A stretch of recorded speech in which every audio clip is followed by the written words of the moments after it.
If you've heard about SharePoint, but you aren't really sure what it does or how it works, you are in the right place. Today, we're going to walk through what is SharePoint, how can you use it, and some key features that can help boost collaboration in your organization. My name is Allison Gonzalez. I'm a Microsoft Certified Trainer, and let's dive on into SharePoint. SharePoint is a web-based platform created by Microsoft. It allows teams and organizations to collaborate efficiently by providing a central place to store, share, and manage information. Really, you can just think of this as a digital hub for your documents, your communications, and your workflows. From creating team sites to automating workflows and managing content, SharePoint is used by thousands and thousands of businesses worldwide for that improved collaboration. Now that you know what is SharePoint a little bit, let's dive into the key features. One of the main components of SharePoint is sites. There are two types. There are team sites and communication sites. Team sites are for collaboration and file sharing, and communication sites are for sharing information with a wide audience. So for team sites, we'll look at these first. They are great for working together with your colleagues on projects. Everyone in your team can access files and documents, calendars, and tasks in one place. So let's take a look now at team sites. Let's head over to SharePoint and create a Teams site. So I'm here on SharePoint, and to get to SharePoint, if you are on any Microsoft program, you can always click your app launcher, that 9-dot icon that is in the top left, and that will show you all of the other programs that you can easily jump to with that same single sign-on. So right here, we have that nice green teal SharePoint icon that you can select to easily get over to SharePoint. Once you're on your SharePoint page, you will see all of the sites that you're frequently on, recently visited.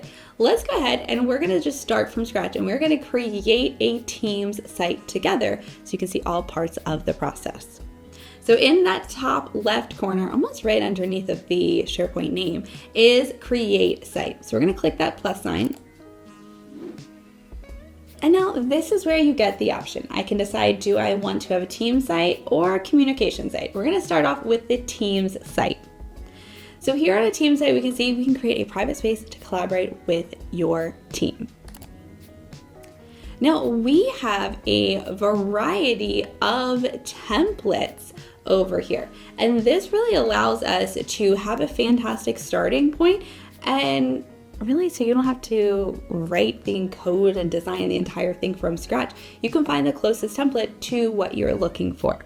So you can choose ones that are from Microsoft. Your organization may have some that they have specifically already chosen and have ready to go for you. So you can always check that from your organization section to see if there is anything for you from your organization. You can see on mine, I don't have anything over there. You might not either, but some of you all might have some fun stuff in there. Now, if we take a look at these, we can see a variety from crisis communication to employee onboarding, even event planning and project management, a lot of varieties. Now, because I'm a training company, I'm gonna go with training course, and let's give this one a try.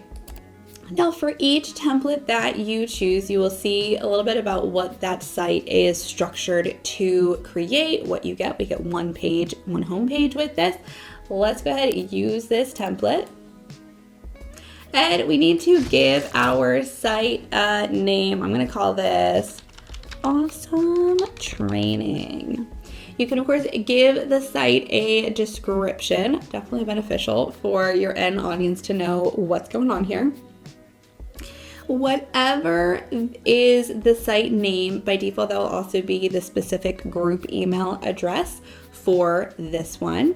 And then your site address. You can see to access this, the URL for this SharePoint site is going to be that site name at the end.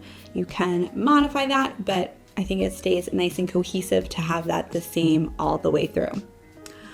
When we go to next, this is where you can choose your sensitivity level. So trying to decide right, inside of your organization, who can access this? What is that level of sensitivity here with that data? And you would want to choose appropriately. You got public, confidential, or none. I'm going to leave this one on none. And then you can update your privacy settings. So public, anyone in the organization can see the site, or private, where only members can see this site. And you can choose from a wide variety of languages to make sure that everything, all the terminology, everything set up in there is accessible for the large majority of your users. I'm going to go ahead and create a site now. And this is where you can choose to start adding in members. Now I can add all of my members in right now, or generally what I like to prefer to do is to finish up my site, make sure all the layout, all the information, everything is exactly where it needs to be. And then at the end, I'll invite everyone that needs to have access. So I generally will just go ahead, not add anyone here, go ahead, hit finish. And then we can take a look at what this templated SharePoint site has created for us. So team sites are really where the magic happens. You can store files, collaborate in real time on different documents. You can keep your team organized with lists, calendars, and a lot more. So let's take a look through our awesome training site that has been created, and we can see where we can do all of those elements, like collaborating with our team, looking for lists, looking up those libraries, and more. So you can see for each of the items, when I go to edit, it will then allow me to go through and modify the different sections called web parts for this site. So I can add images, links, news, people. I have a variety of stock images, and you can even search for additional ones in here. And I can add in different sections and templates. So if this template isn't 100% to what you need, you can easily modify that to add in additional features. Now on our team site, we can see that we have a document library right here. So this document library allows us to store files that everyone on our team is going to need to access in one easy spot. You give them this URL, they come right here, they see, here's all of the files that I will need for this project. We can also link, right, really important links related to the projects that this team is working on for this team site. We can even put a calendar in. You can link this with a calendar to make sure that any events that are scheduled are also displayed all in one place on this site. And then we also have content. So these are kind of like blog pages almost, where you can add content like articles that your team may need to reference. And then any bios and lots of information, right? You can add in sections and input whatever information is relevant to you and your team. Most templates will always have left side navigation. Some have top, but most have left side navigation. So we can see on the left side all of the pages that are on our team site. So we can go over to conversations, and that links us directly to Outlook. If we are in Notebook, that links me directly to the team notebook. So there is an actual OneNote created for this team, where then I can go and add in any related content, again, specific to this team, that makes sense to keep in OneNote. Pages links me to the pages that are on my site. So this is where I would be able to go in and add in new pages, and we can see we have a variety of different page types in here, depending on what you need to display and the content type that you have. And when we get to documents, here's our library. This is where we can store all of the information. And what's great is, right, if I open up, let's say, a Word doc in here, and then my team member has that same Word doc open on their computer, we can both be working and editing at the same time. We'll see where that other person is at in editing. And so we can collaborate, right? Past notes, right? Virtually being able to write in the same document at the same time. And that goes as well for Excel and PowerPoint, etc., those Microsoft programs.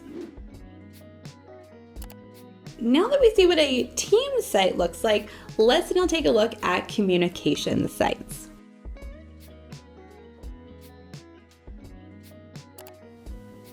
Unlike team sites, communication sites are designed to broadcast information to a larger audience. Think of them almost like an intranet page. You can use them to share company news, updates, or important resources. Back on our SharePoint homepage, let's go ahead and click that Create Site button again that's below our SharePoint logo in the top left. And this time, we're going to go with a communication site.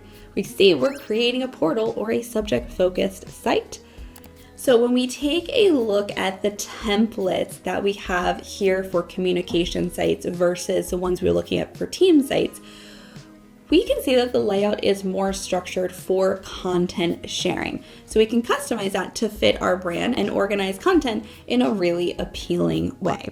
So communication sites, really sharing info with a larger audience for internal news, policies, that type of information. So Teams collaboration, communication is more, hey, here's a lot of information that may be relevant to you, and it's a little bit more one-sided versus that team side, or the team site goes both ways. Let's go ahead, we will pick a template and we'll take a look. So we have events, human resources, another learning center over here, new employee onboarding, a volunteer center, and you also might again have some from your organization that are specific to what you get to do. Let's go ahead and I'm going to go with just our standard communication site. You can see again what we get with our site, and let's use that template. Now again, same process as with a team site, we need to name this. I'm going to call this Cool Communication. And again, you can add a description if you like, that is definitely beneficial. Our site address will take that site name.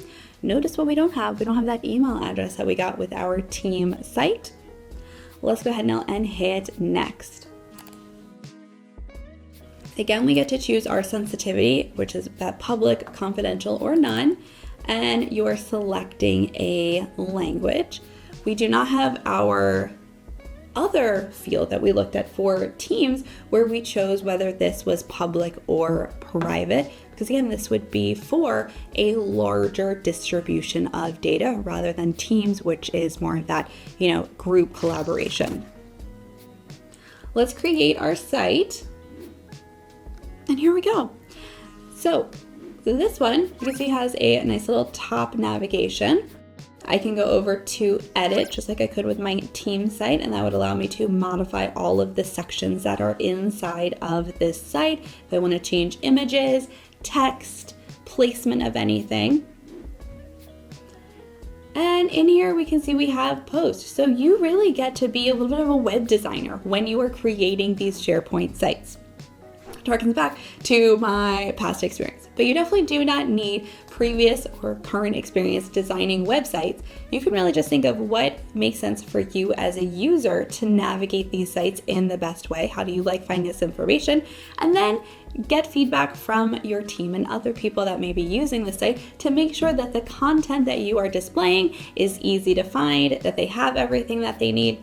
And the beauty of these sites is that they're very easy to modify. So if you set it up and get some feedback that things should look a little bit different, you can easily go in and set that up in your settings. We also have a different look for a calendar over here. I like this calendar style. And we have that library, our document library, where we can easily select information to utilize. So if your team needs a central place to just access information that is vital for your organization, a communication site is a great place to organize that information. Here on my communication site, in my top navigation, I can go right over to documents, and that is my library where I can store any documents, any information, and I can see I can upload files, folders, or even from a template. Over to pages, this just shows me the pages that are on my website, and I can again add new, and I can add different types of pages depending on what I'm looking to do.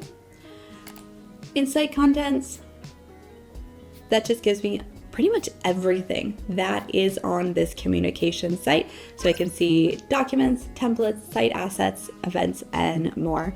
And of course, I have that edit button that allows me to make any quick modifications.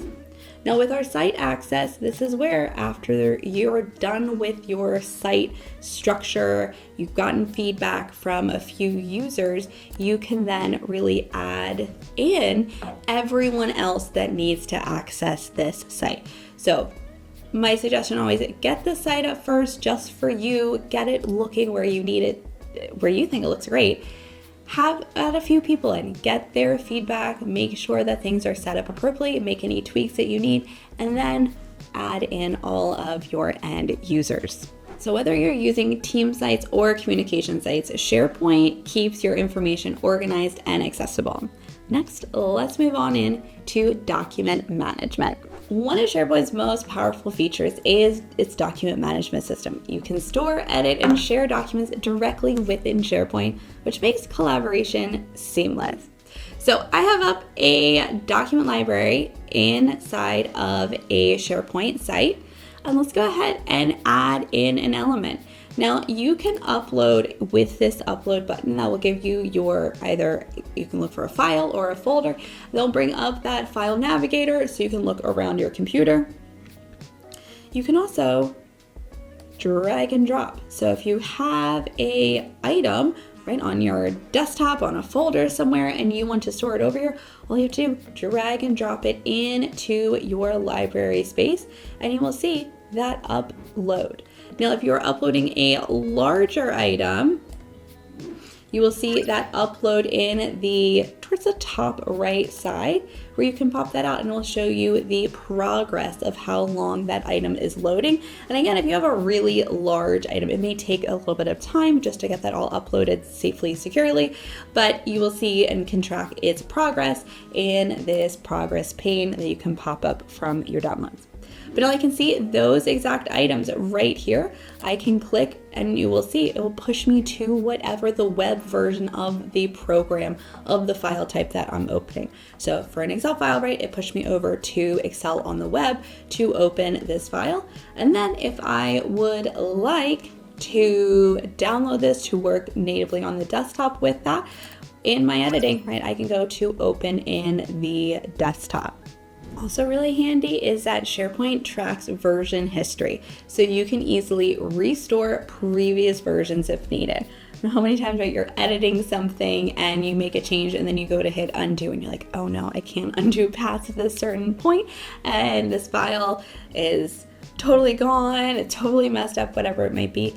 The great thing is that SharePoint tracks that version history so you can pull up a past version and work from there. So it keeps all of your documents really safe and secure to make sure, right, those accidental deletions don't happen and aren't really big deals. That wraps up this introduction to SharePoint. We've covered team sites, communication sites, and document management, all tools that help you and your team collaborate more efficiently.